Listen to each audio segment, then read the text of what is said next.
Mr. President, I hope you will take this question in the spirit in which it's asked. First of all, I regret that I do not speak Arabic. Do you speak any English at all?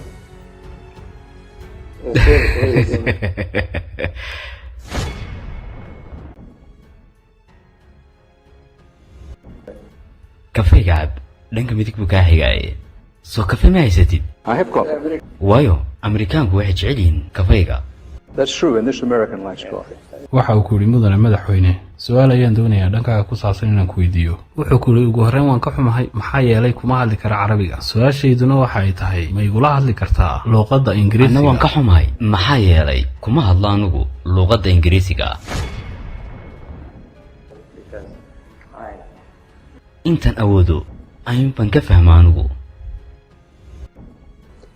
Well, would you speak some English for me? Anything you choose.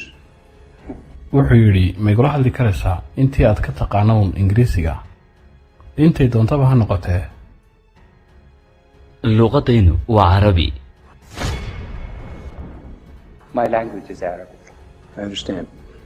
waxa uu ahaa madaxweynaha ciraaq ee saadaam xuseen mid si fiican u yaqaana luuqadda ingiriisiga marar badanna wuxuu kula hadlay saxaafadda ajnabiga laakiin madaxweynaha saadaam inuu ku hadlo luuqadda ingiriisiga wuxuu ku diiday asbaabo far badan maxaa yeelay ku hadalka luuqadda ingiriisigu waxa uu u arkayay nooc ka mid a gumaystaha maadaama ay sahayeen maraykanka waxa kaloo uu arkayay in la yasayo luuqadda carabiga taasoo luuqadiisa asliga ah. dowladaha gumaysigu markay rabaan dal inay gumaystaan waxay ku qasbaan in ay luuqadooda ku hadlaan sidii ka dhacdayba dalka Jazaa'ir amba Algeria taasoo uu gumaystay Faransiisku sidoo kale taasoo ka dhacday waddanka Morocco oo iyadana uu gumaystay Faransiisku iyo dalka Isbaanishku waxayna ka mid tahay nooc ka mid ah dhaqan dumiska. saadaamna arrinka si aada ayuu u ogaa waayo waa madaxweyne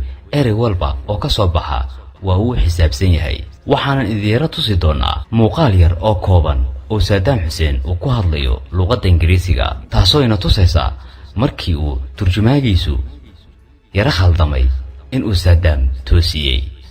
taasina waxay caddaynaysaa in aanu saadaam xuseen aanay aqoon dara ka hayn luuqadda ingiriisiga ee uu si fiican u yaqaano.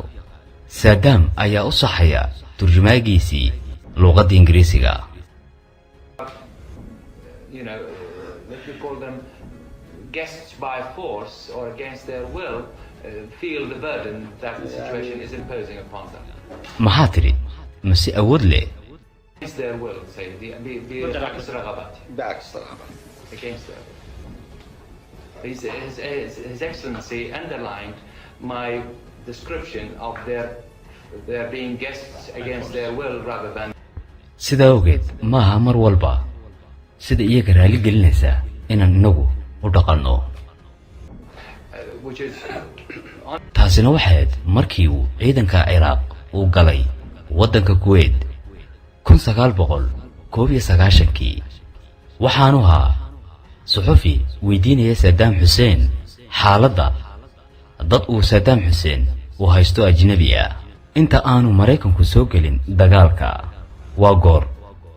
waa goor turjumaaga saadaam xuseen uu turjumayay saxafiga waxaanu adeegsaday kelmad qasaba amba awood laakiin saadaam xuseen ayaa hadalkii u saxay una toosiyey waxaana ahayd erey ka duwan siduu u sheegay mutarjimku.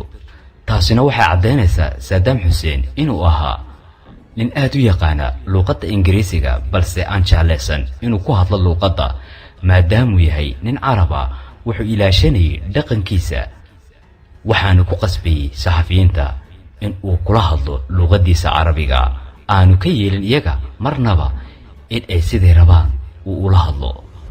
saadaam xuseenna wuxuu ahaa nin aragti dheer wuxuu ogaa gumaysiga reer galbeedka waanu u feejignaa marnaba jaanis muusiin iyaga oo dhinac walba ka weeraray. allah u naxariistee madaxweynihii hore ee dalka ciraaq saadaam xuseen. fadlan daawadayaashayada haddii aad barnaamijkan ka hesheen nagula wadaag commentiga hana naga ilaawina like iyo share taba waxay noo tahay dhiirigelin. waxaanan idiin soo gudbin doonaa barnaamijyada iyagoo taxanaa